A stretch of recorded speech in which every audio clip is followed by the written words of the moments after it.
إن الحمد لله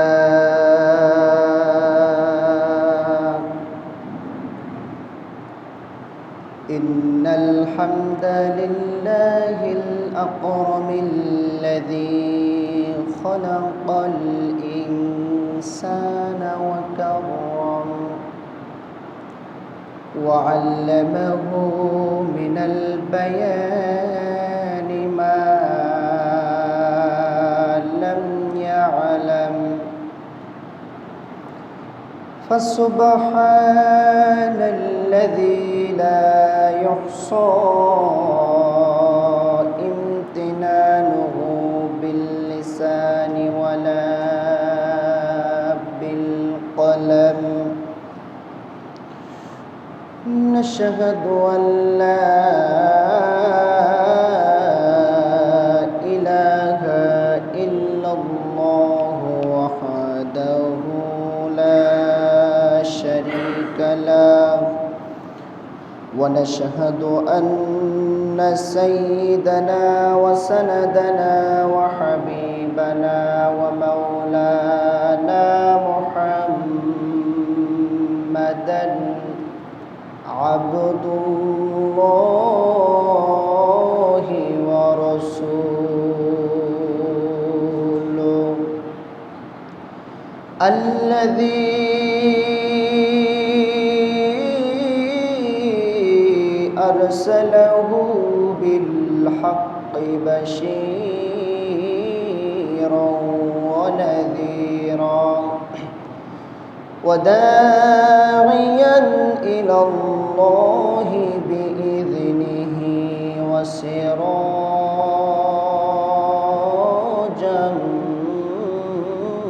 منيرا فقد قال الله تعالى في كلامه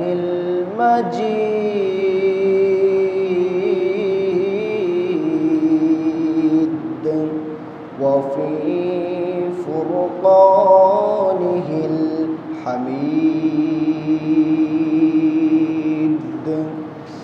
জবান ছেড়ে সবাই তেলাওয়াত করুন আউযু বিল্লাহি মিনাশ শাইতানির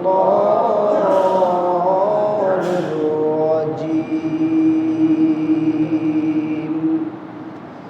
বিসমিল্লাহির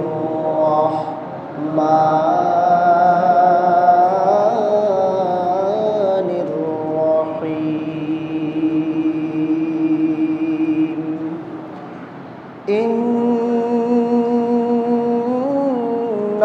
ইন্নাল্লাহা ওয়া মালাইকাতাহু ইউসাল্লুনা আলান নাবী ইয়া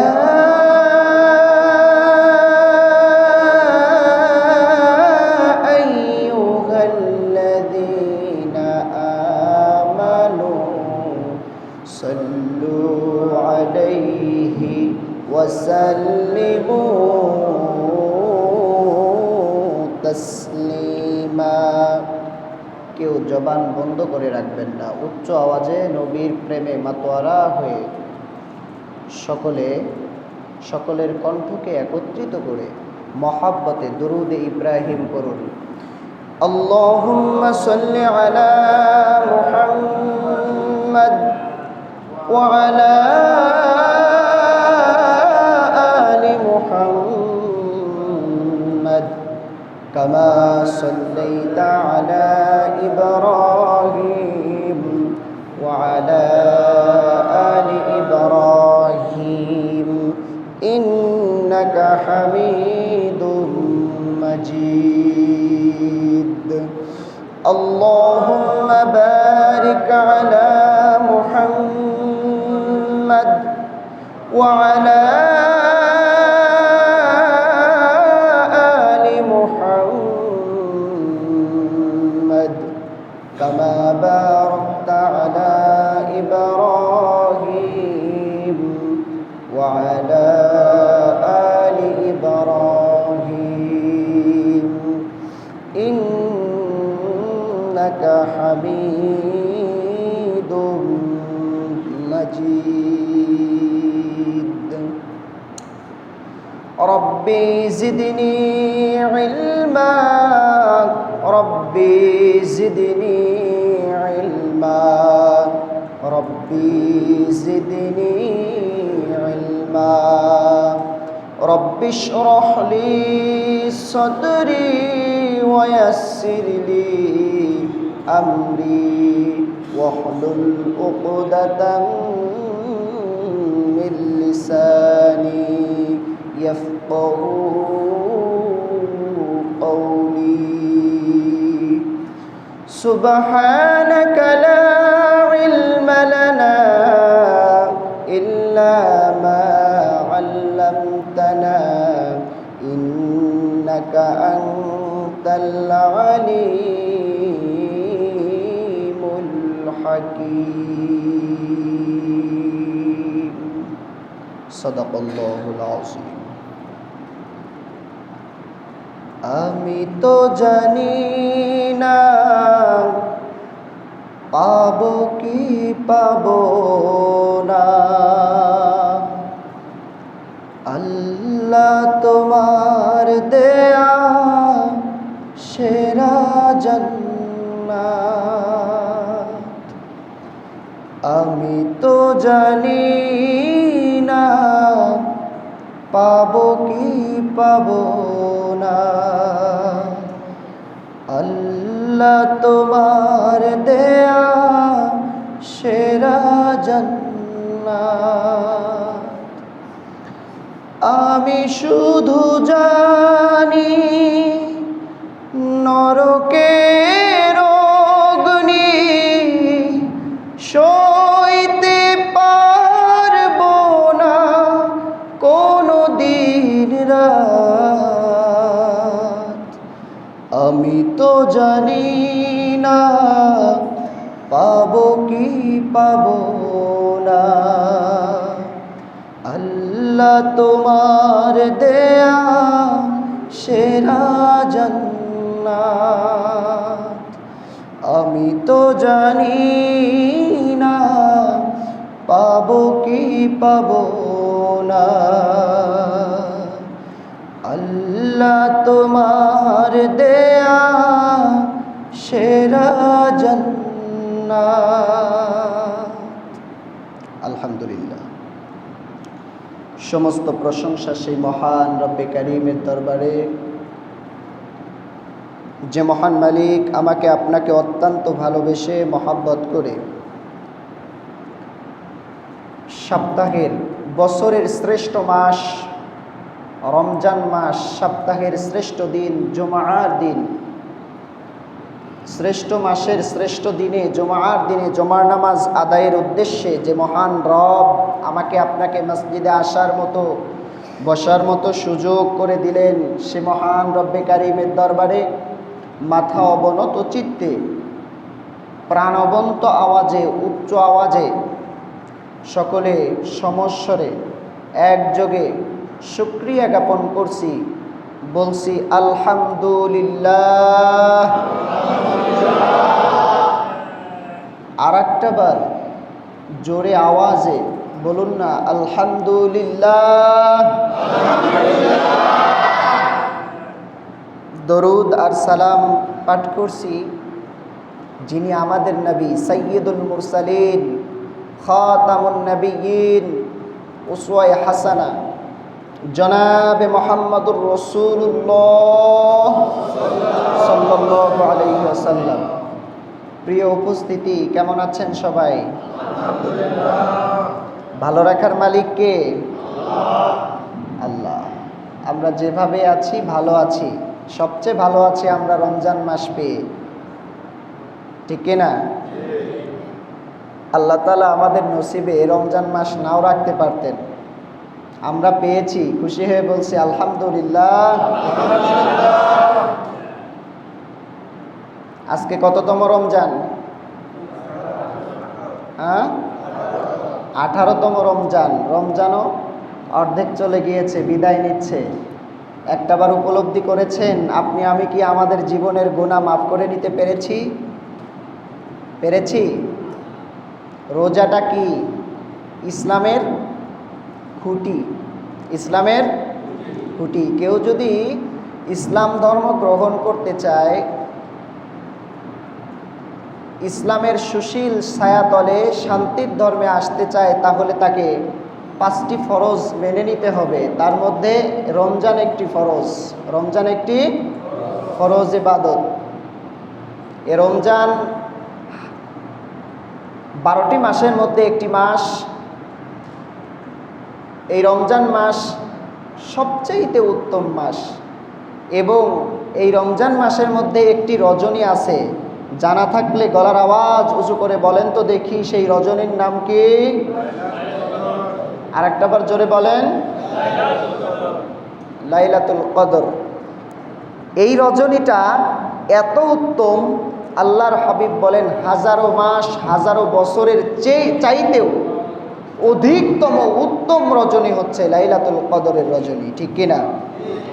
এই রজনীটা আল্লাহ তাআলা রমজান মাসের মধ্যে রেখে দিয়েছেন। এই মাসের মধ্যে আল্লাহ পাক রব্বুল আলামিন কোরআনুল কারীম নাজিল করেছেন।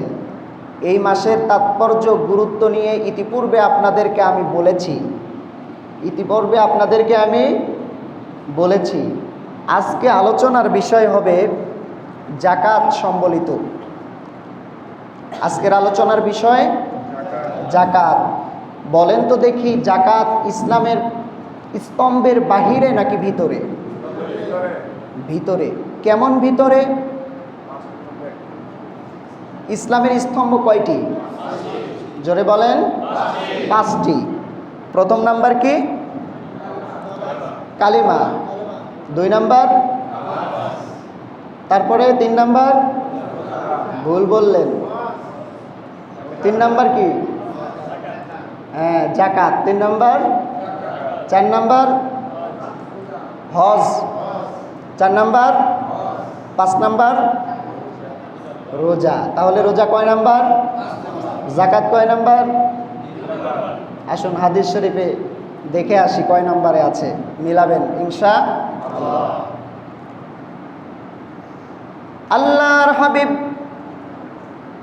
দো জাহানের বাদশা নবীজি সাল্লাল্লাহু আলাইহি ওয়াসাল্লাম বলেছেন, বুনিয়াল ইসলামু আলা খামসিন শাহাদাতি আল্লা ইলাহা ইল্লাল্লাহ ওয়া আন্না মুহাম্মাদান আবদুহু ওয়া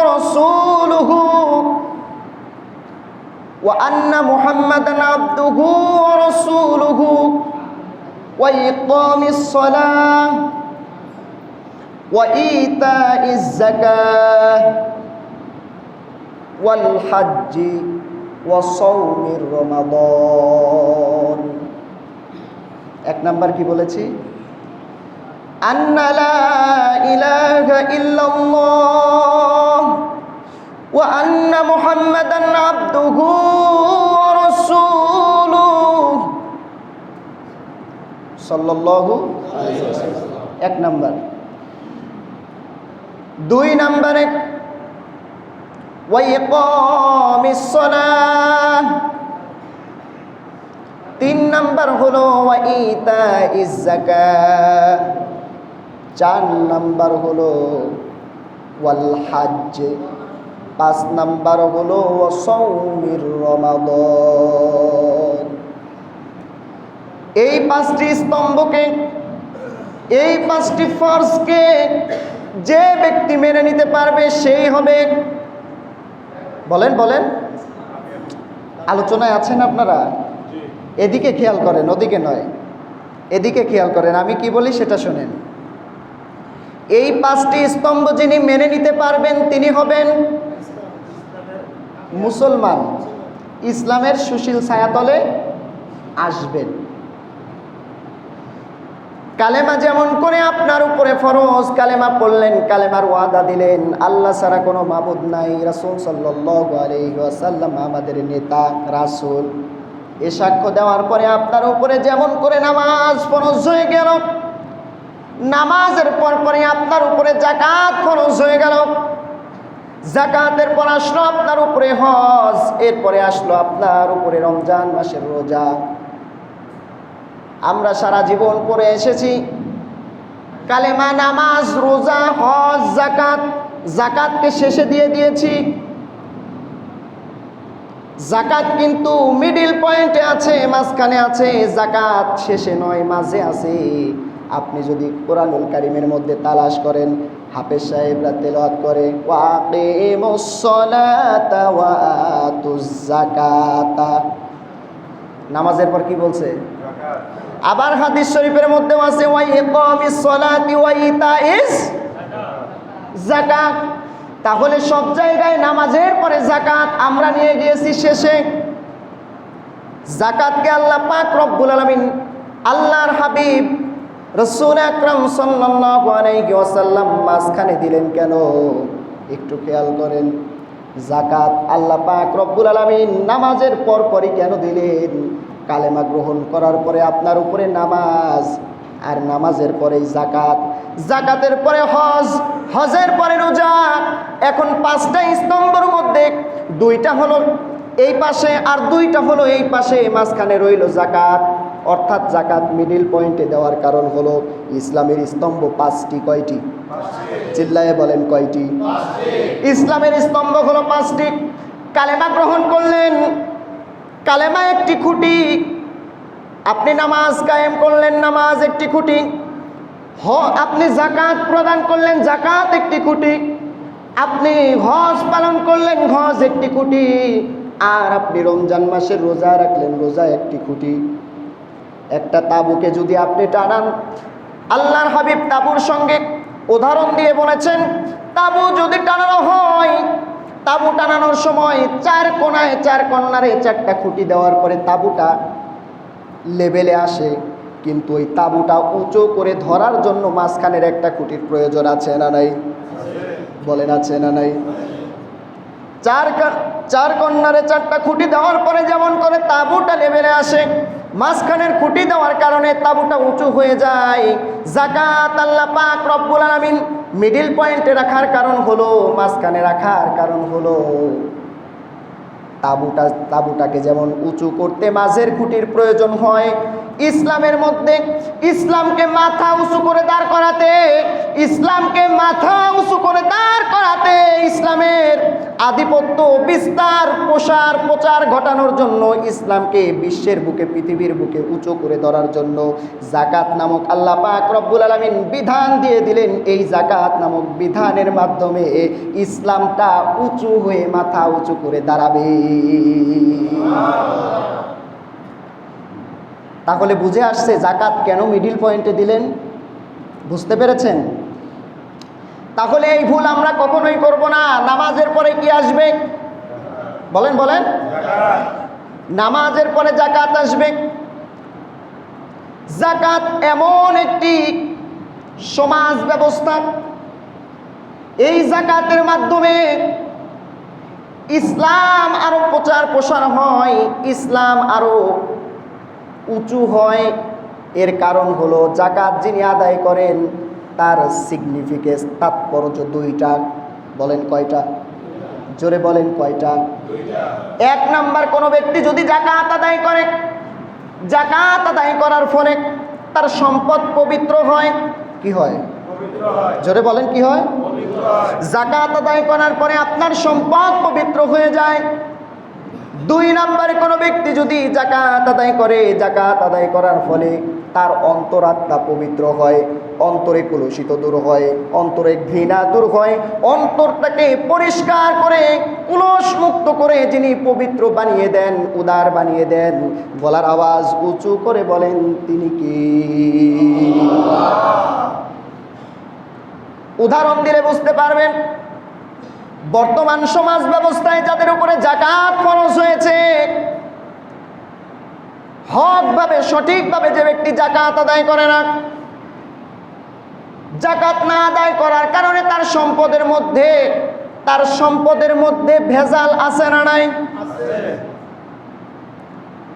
তার সম্পদ অপবিত্র নাকি পবিত্র? অপবিত্র।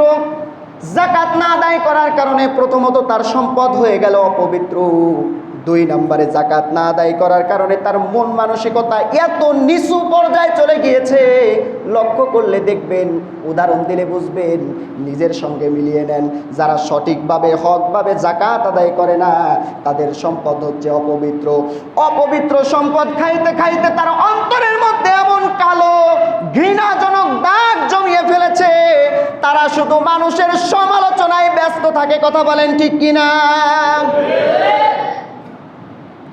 শুধু তাই নয়, যাকাত না আদায় করার কারণে তার অন্তরটা কলুষিত হয়ে গিয়েছে, অপবিত্র হয়ে গিয়েছে, মানুষের প্রতি দয়া মায়া উঠে গিয়েছে। যাকাত না আদায় করার কারণে, অপবিত্র সম্পদ খাওয়ার কারণে মানুষের প্রতি গীবত, পরনিন্দা, এগুলো আছে না নাই? এমনকি সমাজের সবচাইতে একটু গরিব মানুষ, খেটে খাওয়া মানুষ, দিন মজুরি মানুষদেরকে দেখলে নাক ছিটকায়, আছে না নাই? ওদের কাছে মনে হয় এরা সমাজের মানুষই না, ঠিক না? এরকম হয় না ভাই? আছে। এজন্য আল্লাহ পাক রব্বুল আলামিন যাকাত নামক বিধান দিলেন। যাকাতের মাধ্যমে আপনার সম্পদ পবিত্র হয়ে যাবে, আর যাকাত আদায় করার কারণে আপনার অন্তরটাকে যিনি পবিত্র বানিয়ে দিবেন এবং আপনার মনটাকে উদার বানিয়ে দিবেন, যিনি আপনার অন্তরটাকে পবিত্র বানিয়ে আপনাকে পবিত্র বানিয়ে ঈমানদার যিনি বানিয়ে নেবেন, তিনি কি? শুধু তাই নয়, আজকে গোটা বিশ্বের মধ্যে লক্ষ্য করলে দেখবেন, মুসলিম সমাজ ব্যবস্থার মধ্যে, মুসলিম রাষ্ট্র গঠনের মধ্যে আজকে যাকাত নামক ফরজিয়াত রাষ্ট্রীয়ভাবে উত্তোলনের ব্যবস্থা এবং প্রদানের ব্যবস্থা না থাকার কারণে, সমাজ মন্ত্রণালয় না থাকার কারণে, যাকাত মন্ত্রণালয় না থাকার কারণে আজকে বিশ্বের বুকে মুসলমানরাই বেশি বড় ঘৃণিত, মুসলমানরাই সবচেয়ে বেশি ছোট খাটো গরিব, এরকম না? আল্লাহ যাকাত দিলেন মুসলমানদের মাথা উঁচু করে দাঁড়ানোর জন্য, কিন্তু যাকাত নামক এই বিধানকে প্রতিষ্ঠা না করার কারণে আমরা আজকে সবচাইতে এই বিশ্বের বুকে, পৃথিবীর বুকে নিচু হয়ে আছি। বলবেন রাসূলুল্লাহ সাল্লাল্লাহু আলাইহি ওয়াসাল্লাম না খেয়ে থেকেছেন, সাহাবায়ে কেরাম না খেয়ে থেকেছেন, তাদের যাকাত ব্যবস্থা সেই সময় কোথায় ছিল? খাইবার যুদ্ধের আগ পর্যন্ত এ ব্যবস্থা ছিল।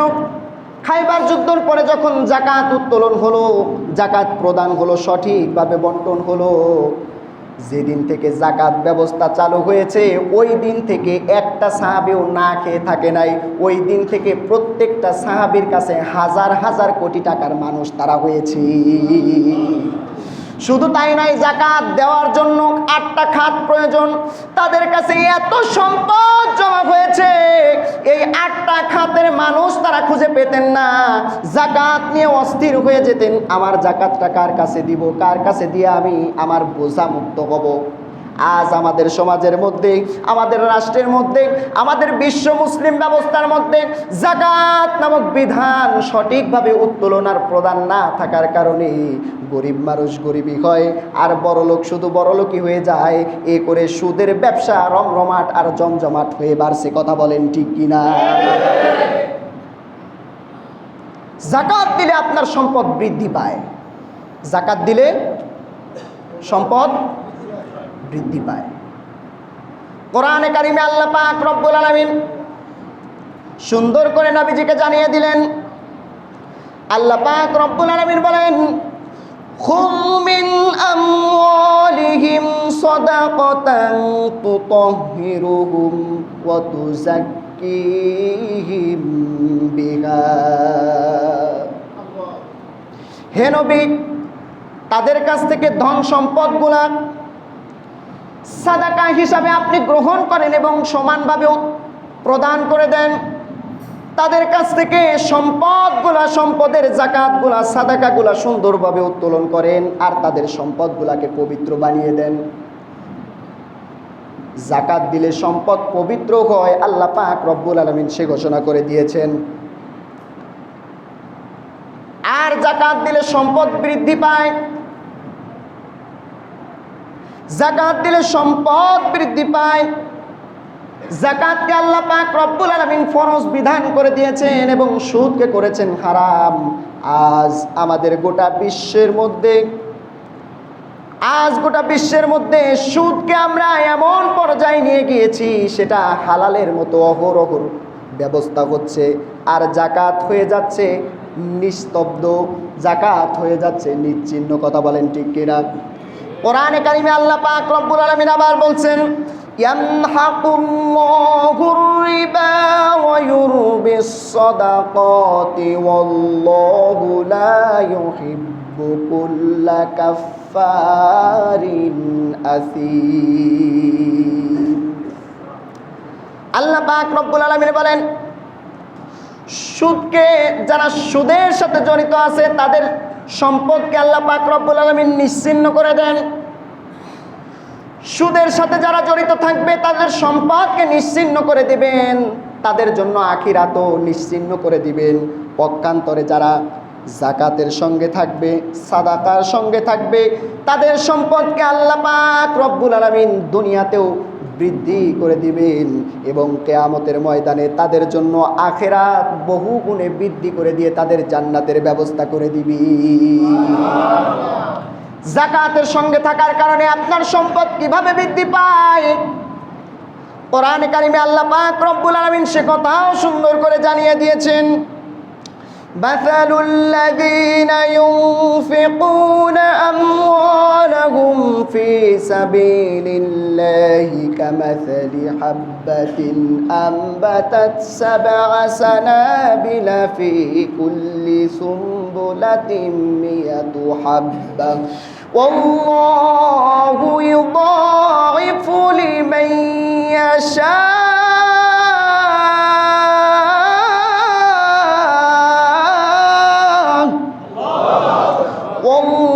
ওয়াল্লাহু ওয়াসিউন আলীম।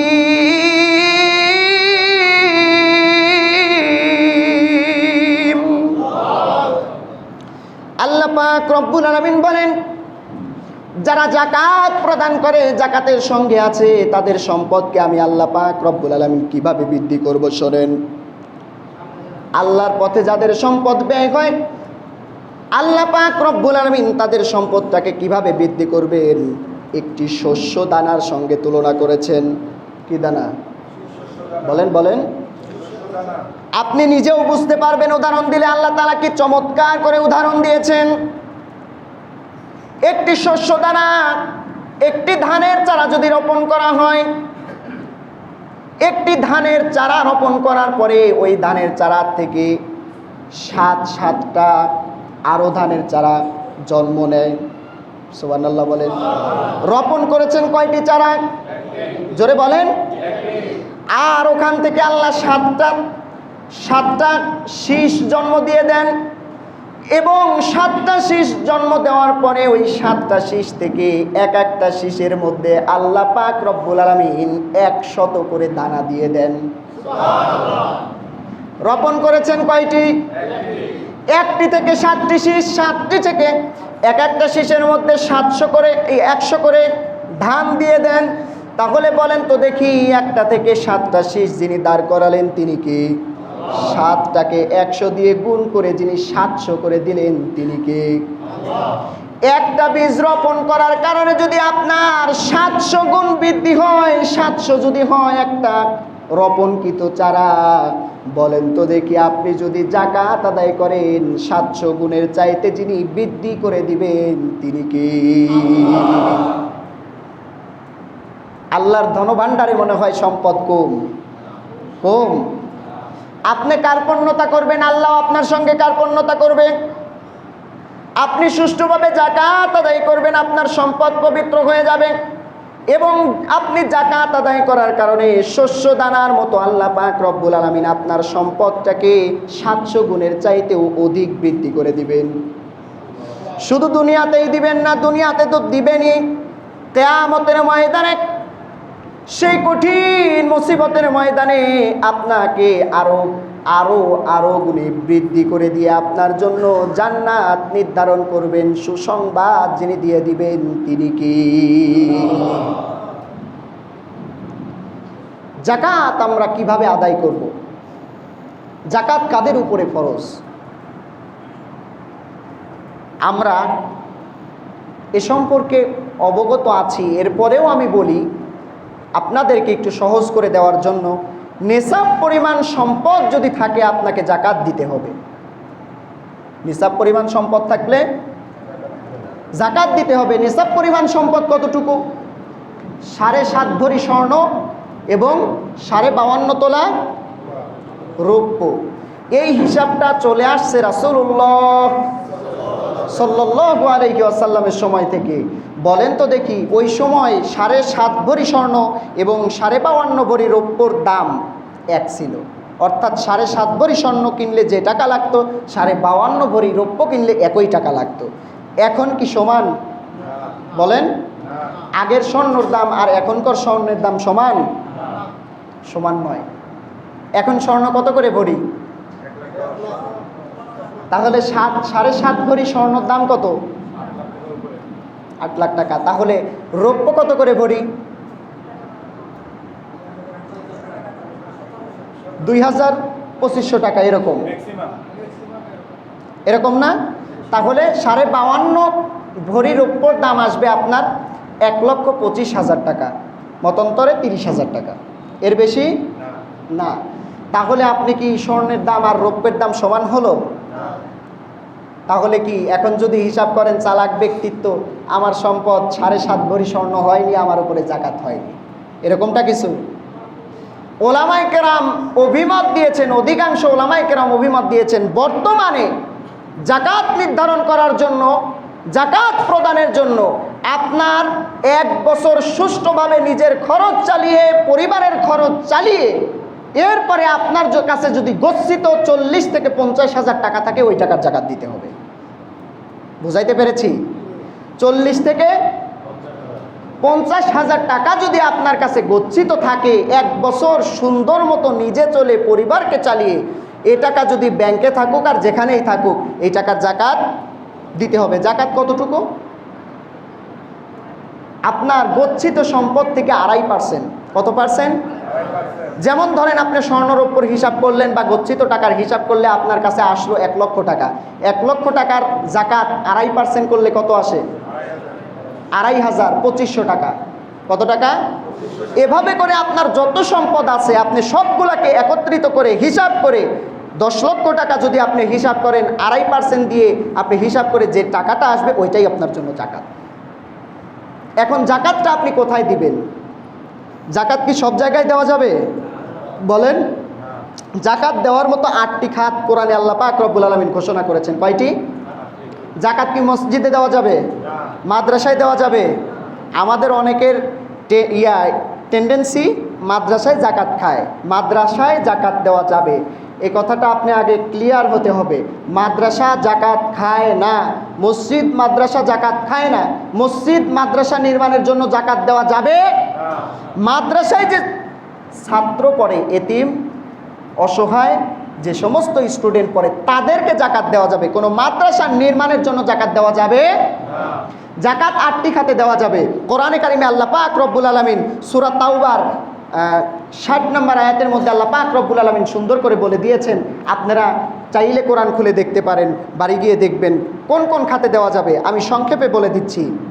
আল্লাহ পাক রব্বুল আলামিন বলেন, ইন্নামাস সাদাকাতু লিল ফুকারা'i ওয়াল মাসাকিনি ওয়াল আমিলিনা আলাইহা ওয়াল মুআল্লাফাতি কুলুবুহুম ওয়া ফির রিকাবি ওয়াল গারিমিনা ওয়া ফি সাবিলিল্লাহি ওয়া বিনিস সাবিল ফারিদাতান মিনাল্লাহ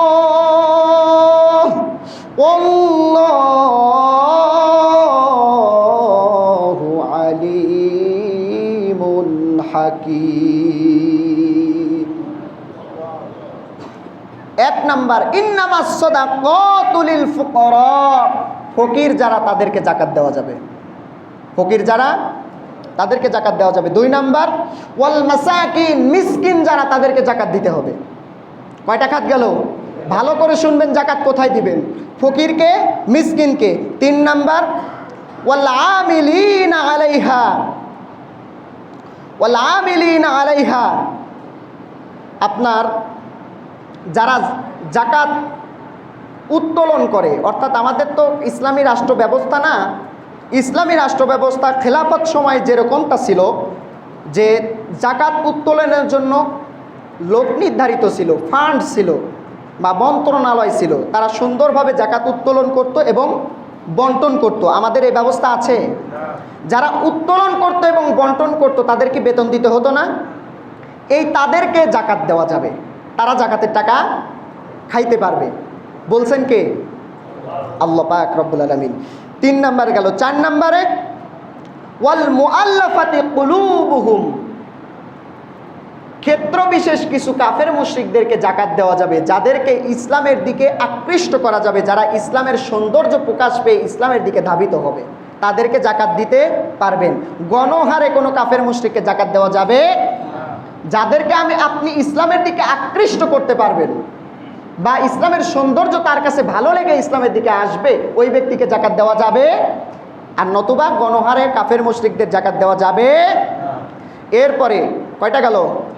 4 নাম্বার খাত গেল। 5 নাম্বারে আসেন অফির রিকাব, অফির রিকাব, যারা ঋণগ্রস্ত আছে, যারা দাস। আমাদের এখন কি দাস প্রথা আছে? হ্যাঁ, 5 নাম্বার দাস প্রথা আছে। তাহলে দাসমুক্তর জন্য, মুক্তিপণের জন্য, দাসমুক্তর জন্য জাকাত দিতে পারবেন। কিন্তু দাস প্রথা নাই, কিন্তু এখন অন্যায়ভাবে, অবিচারভাবে নির্দোষ মানুষ কারাগারে বন্দী আছে না নাই? আসতে বললেন কেন? নাই মনে হচ্ছে আপনাদের আওয়াজে। হ্যাঁ, অন্যায়ভাবে জুলুম করে, নির্যাতন করে হাজারো আলেম কারাগারের মধ্যে বন্দী আছে, আছে না? তাদেরকে একটাবার খবর নিয়েছেন তাদের পরিবার কিভাবে চলছে? খবর নিয়েছেন মামলার ঘানি কিভাবে টানছে? তারা তো নির্দোষ। তাদের মামলা, তাদের পরিবার চালানোর জন্য, তাদের উপরে, তাদেরকে মুক্তি করার জন্য, আপনি মুক্ত করার জন্য জাকাত দিতে পারবেন। বুঝাইতে পেরেছি? কয় নাম্বার গেল? 5টা না 6টা? 5টা গিয়েছে। 6 নাম্বার হচ্ছে ওয়াল গারিমিন, ওয়াল গারিমিনা, যারা ঋণগ্রস্ত আছে তাদের ঋণ পরিশোধের জন্য আপনি কি করবেন? জাকাত দিবেন। কয়টা গেল? 6টা গেল। ঋণ পরিশোধের জন্য জাকাত দিতে পারবেন। এরপরে হচ্ছে ওয়াফি সাবিলিল্লাহ, আল্লাহর জন্য, আল্লাহর জন্য জাকাত দিতে পারবেন। আল্লাহর জন্য জাকাত দেওয়া কি? আল্লাহর জন্য তো সব কিছুই আমরা আল্লাহর জন্য দান করি, তাই না? উলামায়ে কেরাম বলেছেন জিহাদের ময়দানে যারা আল্লাহর জন্য জিহাদ করে তাদের সামগ্রী, তাদের সহযোগিতা করার জন্য তাদেরকে জাকাত দেওয়া যাবে। এখন জিহাদের ময়দান চলতেছে ফিলিস্তিনে, কথা বলে না কেন? তারা ঘাস লতা পাতা খেয়ে রোজা রাখছে, প্রতিনিয়ত জিহাদ করে যাচ্ছে, তাদের জন্মই যেন শাহাদত বরণের জন্য। দেখেন না আপনারা, এই সমস্ত জিহাদের ময়দানে আল্লাহর জন্য জাকাত দেওয়া যাবে। কার জন্য? এটাই হচ্ছে ওয়াফি সাবিলিল্লাহ। এরপরে হচ্ছে ওয়াবেনিস সাবিল, সফরকারী ব্যক্তি বিপদে পড়েছে। এখন তো বর্তমানে আধুনিক যুগে সফরকারী ব্যক্তি বিপদে পড়ে না। সফরকারী ব্যক্তি বিপদে পড়ে কেমন? তদানীন্তন সময়ে একজন ব্যক্তি সফরে গিয়েছেন, কতদিন ধরে? ধরেন 1 মাস ধরে গিয়েছেন, 40 দিন ধরে গিয়েছেন, এত দূরের পথ অতিক্রম করেছে, তাকে ফিরে আসার জন্য ওখানে গিয়ে তার অর্থ সম্পদ ফুরিয়ে গিয়েছে বা হারিয়ে গিয়েছে। এখন আসবে কিভাবে, খাবে কিভাবে? ওই ব্যক্তিকে জাকাত দেওয়া যাবে। এখন ওই সমস্যা নাই, কারণ আমরা যত দূরের পথেই যাই আমাদের অর্থ নেওয়ার মতো অ্যাবিলিটি বা সেরকম সিস্টেম আছে, ঠিক কিনা? এই ব্যক্তিকে জাকাত দেওয়া যাবে। তাইলে কয়টা হলো? 8টা। মনে আছে আপনাদের? ফকির, মিসকিন এবং জাকাত উত্তোলনকারী 3 নাম্বার। 4 নাম্বার হচ্ছে কাফের মুশরিক মানুষদেরকে ইসলামের পথে আকৃষ্ট করার জন্য তাদেরকে জাকাত দেওয়া যাবে। 5 নাম্বার, যারা দাসমুক্তি কারাগারে আছে, দাসমুক্তি বাদ দেন, ওটা শেষ। অন্যায়ভাবে যারা কারাগারে আছে তাদের মুক্ত করার জন্য জাকাতের টাকা আপনি খরচ করতে পারবেন। 6 নাম্বার, ঋণগ্রস্ত ব্যক্তিকে ঋণ পরিশোধ করার জন্য আপনি জাকাত দিতে পারবেন। 7 নাম্বার, ফি সাবিলিল্লাহ, জিহাদের জন্য যারা বের হবে রাস্তায় তাদের যত প্রকার খরচ আছে ওই খরচ বহনের জন্য আপনি জাকাতের টাকা খরচ করতে পারবেন। 8 নাম্বার, সর্বশেষ খাত হচ্ছে সফরকারী ব্যক্তি যারা মুসিবতে পড়ে গিয়েছেন, এরকম হয় না তা না, হয়, এ সমস্ত ব্যক্তিকে জাকাতের টাকা দিয়ে আপনি সাহায্য করতে পারবেন। এই 8টা খাতে জাকাত দিতে পারবেন, অন্য কোনো খাতে দিতে পারবেন না। তাহলে আমরা জাকাত সম্পর্কে বুঝতে পেরেছি তো ইনশাআল্লাহ? ক্লিয়ার?